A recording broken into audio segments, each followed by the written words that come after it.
Vinde, Espírito Santo, enchei os corações dos vossos fiéis e acendei neles o fogo do vosso amor.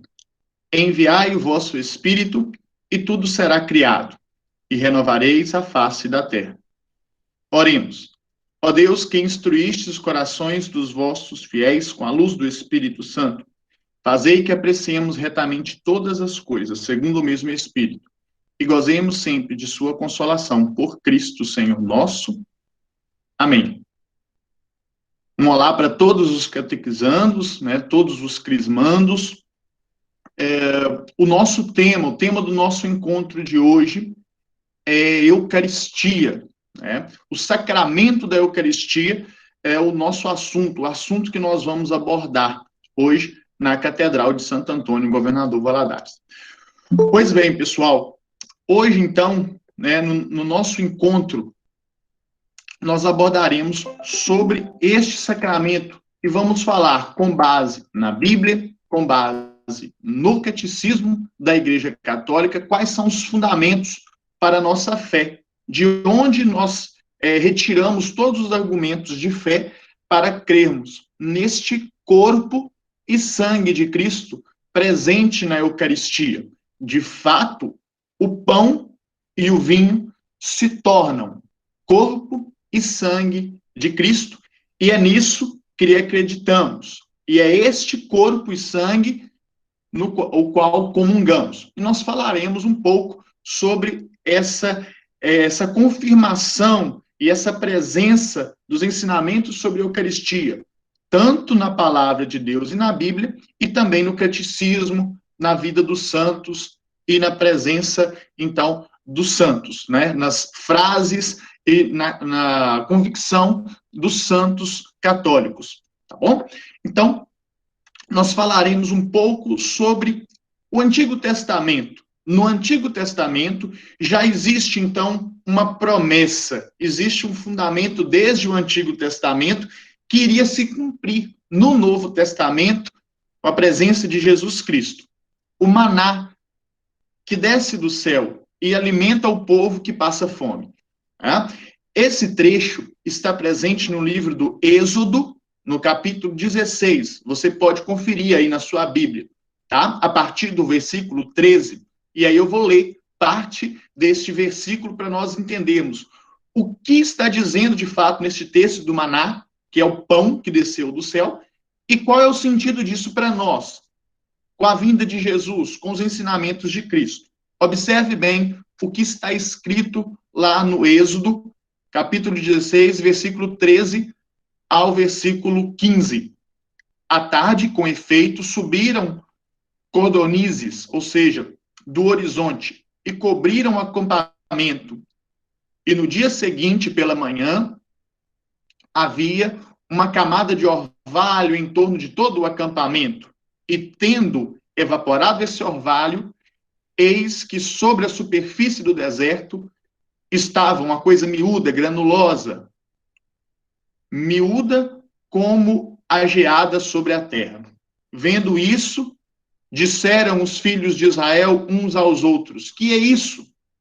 Pois não sabiam o que era. Moisés disse-lhes: este é o pão que o Senhor vos manda para comer. Esse é o trecho que está contido, então, no livro do Êxodo, no Antigo Testamento, no qual Moisés, ele afirma ao povo e instrui o povo sobre esse Deus que é misericordioso e esse Deus que alimenta o seu povo, esse Deus que dá o pão, que é o alimento para o corpo, mas também é um Deus que dá o pão que alimenta a alma, através da fé do seu povo. Um povo que crê que Deus cuida dele. Um povo que crê que Deus, de fato, o alimenta. E nós vamos perceber que esse trecho do maná, esse trecho do Êxodo, ele irá ter uma ligação direta com as palavras dos profetas e também com as palavras de Cristo. Pois esse trecho onde Moisés diz: esse é o pão que o Senhor vos manda para comer, terá uma ligação direta com o que Jesus vai dizer para nós: esse é o meu corpo que será entregue por vós. tomai e comei. Então, nós vamos perceber que a Eucaristia, ela já está aqui implícita desde o Antigo Testamento e ela irá se cumprir também nos relatos bíblicos, e o catecismo irá falar para nós, de fato, sobre esse sacramento que a igreja assim crê, né, professa. E aqui tem um pouco da promessa. É Jesus já, no Novo Testamento, com a sua vinda, explicando aos apóstolos. Veja que Jesus vai retomar esse trecho, né, do pão que alimenta o povo, mas agora o Jesus propõe um pão diferente, não um pão físico apenas, tá? Mas veja o que Jesus diz. Em verdade vos digo, se não comerdes a carne do Filho do Homem e não beberdes o seu sangue, não tereis a vida em vós mesmos. Quem come a minha carne e bebe o meu sangue, tem a vida eterna. E eu o ressuscitarei no último dia, pois a minha carne é verdadeiramente uma comida e o meu sangue verdadeiramente uma bebida. Quem come a minha carne e bebe o meu sangue, permanece em mim e eu nele. Então, o que Jesus está dizendo aos apóstolos e aos seus discípulos, e que eu coloco aqui uma interrogação, porque os discípulos provavelmente não entendiam bem, não entendiam direito o que é isso que o mestre está dizendo, que nós iremos comer a carne e o seu sangue. Por acaso ele está falando de um possível canibalismo? O que é isso, comer a carne? Né? Os discípulos ainda não entendiam. O que Jesus já estava prefigurando e prometendo é que ele deixaria a sua carne e ele deixaria o seu sangue para nós. Não de forma somente física e material, mas de uma forma mais complexa, de uma forma a exigir também de nós a nossa fé. Uma forma que nós cremos hoje e afirmamos, uma forma misteriosa. Né? Então, Jesus diz e afirma que esse consumir e esse ingerir a sua carne e o seu sangue está ligada à salvação. Porque Jesus diz, quem não comer a minha carne e beber o meu sangue, esse não ressuscitará no último dia. Agora, quem comer a minha carne e beber o meu sangue, ressuscitará. Ou seja, esse ingerir e comungar o corpo e o sangue de Cristo está ligado diretamente com a vida eterna que Jesus nos oferece. Então, posteriormente, os apóstolos vão entender melhor o que Jesus quis dizer nesse momento. Então, Jesus diz e promete que ele deixará para cada um de nós o seu corpo verdadeiro e o seu sangue verdadeiro. Físico, mas também espiritual. O corpo místico de Cristo totalmente presente. Corpo, alma e divindade. Presente num sacramento denominado Eucaristia. Esse trecho aqui, né, que eu disse para você que gera uma confusão nos apóstolos, está na carta de São João, capítulo 6, versículos 53 ao 56, aonde Jesus, então, promete deixar o seu corpo, a sua carne, o seu sangue para cada um de nós, para que possamos estar em comunhão eterna com nosso Senhor Jesus Cristo. E aí, então, vem a última ceia. Na última ceia, Jesus, de fato, já prefigura o que vai acontecer no Calvário.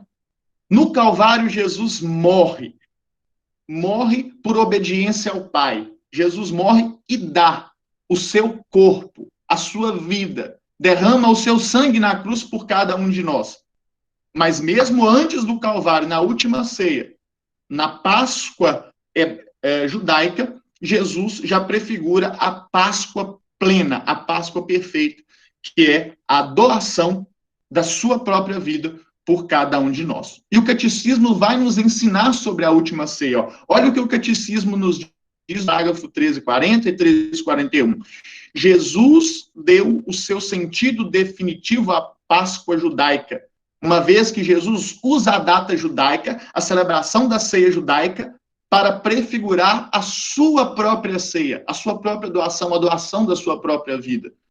Com efeito, a passagem de Jesus para o Pai, ou seja, a morte e a sua ressurreição, a Páscoa nova, A Páscoa definitiva é antecipada na última ceia e celebrada na Eucaristia, aonde Jesus oferece aos apóstolos o pão, aonde Jesus oferece aos apóstolos o vinho e diz: fazei isso em memória de mim. Repetir esse ato em minha memória. Então, o catecismo ainda diz: ao ordenar que repetissem os seus gestos e palavras até que ele venha, isso está escrito em Coríntios, Jesus está pedindo, então, Jesus não pede somente para a gente lembrar dele ou da última ceia, mas Jesus pede para que a gente repita de fato, para que a gente faça a última ceia, várias vezes, repetidas vezes. Então, Jesus já diz aqui um pouco sobre o que nós cremos da liturgia e o que a liturgia nos ensina, né? A celebração da palavra e a celebração eucarística, a leitura da palavra e a consagração da Eucaristia. É o que nós fazemos também na celebração da Eucaristia, na missa, né? Na celebração litúrgica. Então, Jesus pede: fazer isso em memória de mim, repetir esse ato em memória de mim, e assim nós comungamos constantemente, de fato, como Jesus disse lá na leitura de João, a gente consome, a gente ingere de fato a sua carne e o seu sangue devido à celebração eucarística. E aí pode ficar a pergunta também na nossa cabeça: mas como é isso? Eu não compreendo bem, de fato, o que é a Eucaristia, ou qual é a lógica, né? E aí, pessoal, nós temos que ter um grande cuidado. Grandes santos da igreja tentaram, de fato, entender como eu, olhando para o pão, posso acreditar que ali há o corpo, a alma e a divindade de nosso Senhor Jesus Cristo. E os próprios santos vão insistir: não tente entender com a inteligência humana. Creia apenas. Porque para o nosso entendimento humano é muito. Ok? Então, a fé é o que é essencial para nós entendermos esse ato. Bom, nem sempre a igreja acreditou, e nem sempre isso estava tão claro para a igreja e instituído na igreja, a questão da transubstanciação, que nós vamos falar um pouquinho agora. O Concílio de Trento, que aconteceu em resposta à Reforma Protestante, o Concílio de Trento aconteceu entre os anos 1545 e 1563, é o 19º concílio da Igreja Católica. Ele aconteceu, então, em reação à divisão gerada, divisão de ideias e divisão da própria igreja gerada na Europa devido à Reforma Protestante. Esse concílio, ele é também conhecido como Concílio da Contra-Reforma. E o que aconteceu nesse concílio de fato? E especialmente em relação à Eucaristia. Os bispos, né, juntamente com o Papa, todos juntos declararam esse terceiro ponto que eu peço a você atenção: pela consagração do pão e do vinho, opera-se a conversão de toda a substância do pão na substância do corpo de Cristo, nosso Senhor, e de toda a substância do vinho na substância do seu sangue.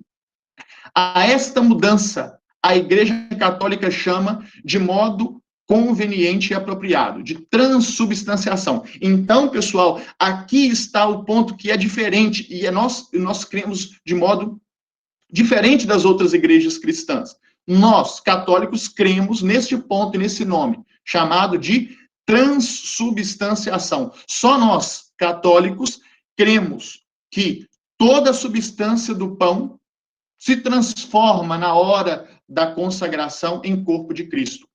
É isso que nós cremos. Eu sei que para muitos pode acreditar assim: gente, mas eu nunca parei para pensar nisso. Mas é isso. Nós cremos que na hora da consagração o pão deixa de ser pão e o pão passa a ser corpo, e que o vinho deixa de ser vinho e passa a ser sangue. É isso que é transubstanciação, e que, de fato, vocês vão ver o que os santos afirmam sobre isso. Para a nossa inteligência humana, é impossível compreender, mas para a fé que a igreja nos ensina e que Deus nos orienta, é sim possível acreditar.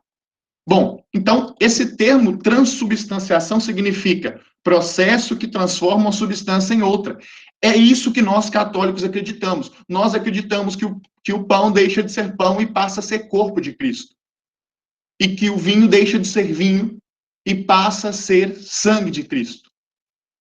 Ok? Então, o catecismo vai nos afirmar. Ele, eleva a Eucaristia acima de todos os sacramentos e faz da Eucaristia como que a perfeição da vida espiritual e o fim para que tendem todos os sacramentos. Então, o catecismo nos ensina que a Eucaristia é um sacramento superior, de certa forma, porque, de fato, ali está o Cristo todo. O Cristo homem, Cristo Deus, Jesus, presente todo na Eucaristia. No Santíssimo Sacramento da Eucaristia estão contidos verdadeira, real e substancialmente o corpo e o sangue de nosso Senhor Jesus Cristo e, por conseguinte, Cristo completo. É nisso que acreditamos. E os santos vão confirmar tudo isso. Eu vou ler para você um pouco sobre o que os santos afirmam, e que bonito é. São João Crisóstomo: não é o homem que faz com que as coisas oferecidas se tomem corpo e sangue de Cristo, mas o próprio Cristo que foi crucificado por nós. O sacerdote, figura de Cristo, pronuncia estas palavras, mas a sua eficácia e a graça são de Deus. Ou seja, pessoal, quando o padre faz ali na celebração todo o ritual, ele é usado por Cristo, é usado por Jesus, mas quem age para que haja essa mudança, essa transubstanciação, é o próprio Deus. Então, o padre apenas repete, com a fé que lhe cabe. Isto é o meu corpo, diz ele. Estas palavras transformam as coisas oferecidas. A palavra do padre, persona Christi, pessoa de Cristo ali, com a graça e com a força de Deus, transforma o pão em corpo, o vinho em sangue. Veja o que Santo Ambrósio vai afirmar. Estejamos bem convencidos de que isto não é o que a natureza formou, não, mas o que a bênção consagrou, e de que a força da bênção ultrapassa da natureza, porque pela bênção a própria natureza é mudada. Ou seja, gente, a bênção de Deus, a graça de Deus, a força do Espírito Santo pode mudar o que é natural. O Espírito Santo é capaz de mudar o que é natural em algo santo. Olha o que a sequência vai nos dizer. A palavra de Cristo, que pode fazer do nada o que não existia, e isso nós vimos lá no Gênesis, aonde Deus diz: faça-se a luz, cria toda uma natureza, todos os animais. A palavra de Deus não seria capaz de transformar pão em corpo?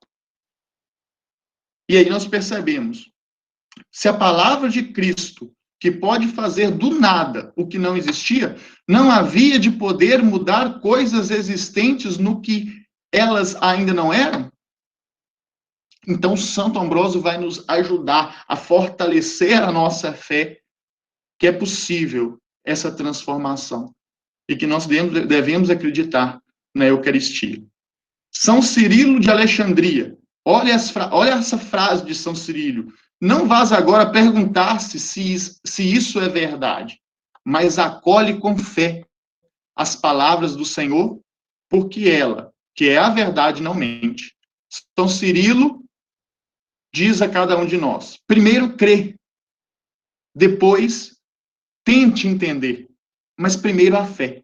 São Tomás de Aquino diz também sobre a presença do verdadeiro corpo e do verdadeiro sangue de Cristo neste sacramento: não a aprendemos pelo sentido, mas somente pela fé, que se apoia na autoridade de Deus. Com certeza, esses santos tentaram muitas vezes compreender de fato como é isso, como que isso acontece. E, com certeza, pela inteligência humana apenas, não conseguiram. Mas pela fé, creram e obtiveram a resposta na alma. E aí, esse trecho, fazer isso em memória de mim. E por isso nós repetimos toda a missa, assim, de celebração em celebração, anunciando o mistério pascal de Jesus, até que ele venha, ou seja, até o fim dos tempos, até a segunda vinda de Cristo, o povo de Deus, em peregrinação, avança pela porta estreita para o banquete celeste. Ou seja, na Eucaristia, nós também já prefiguramos esse banquete celeste, do qual cremos que vamos participar um dia, quando no céu chegarmos. Tá? E oferecemos ao Pai o que ele é próprio, o que ele próprio nos deu, os dons da sua criação, o pão e o vinho, transformados pelo poder do Espírito Santo e pela palavra de Cristo no corpo e no sangue do mesmo Cristo, assim Cristo torna-se real e misteriosamente presente. Não tenhamos a ilusão de que é algo simples, pessoal. Depois da consagração, o padre diz: tudo isso é mistério da fé. Se queremos algo fácil de entender, não é por aqui, não é através da fé, né? É um mistério. E a adoração, né? Que tem sido fortemente propagado em nosso meio, aonde o Cristo, que nós comungamos, mas que também temos essa devoção e devemos, sim, adorá-lo. Cristo está presente todo, em cada uma das espécies, todo em cada uma das suas partes. Então, se tem aqui a Eucaristia, o corpo e o sangue de Cristo, o Cristo está presente e devemos adorá-lo de fato. A Igreja Católica sempre prestou e continua prestando culto e adoração, também fora das celebrações da Eucaristia, fora das missas, né? Conservando a hóstia. Mas lembre-se que o principal sentido da hóstia, além da adoração, é ser levada para os fiéis que não puderam participar da Santa Missa, para os fiéis que estão em casa, para os fiéis adoentados. O sacrário deve ser colocado em um lugar particularmente digno da igreja, deve ser construído de tal modo que sublime e manifeste a verdade da presença real de Cristo no Santíssimo Sacramento. Portanto, agradeço a sua participação, você ter acompanhado essa palestra, né? Fique em paz, fique com Deus. Ave Maria, cheia de graça, o Senhor é convosco. Bendita sois vós entre as mulheres, bendito é o fruto do vosso ventre, Jesus. Santa Maria, Mãe de Deus, rogai por nós, pecadores, agora e na hora de nossa morte. Amém.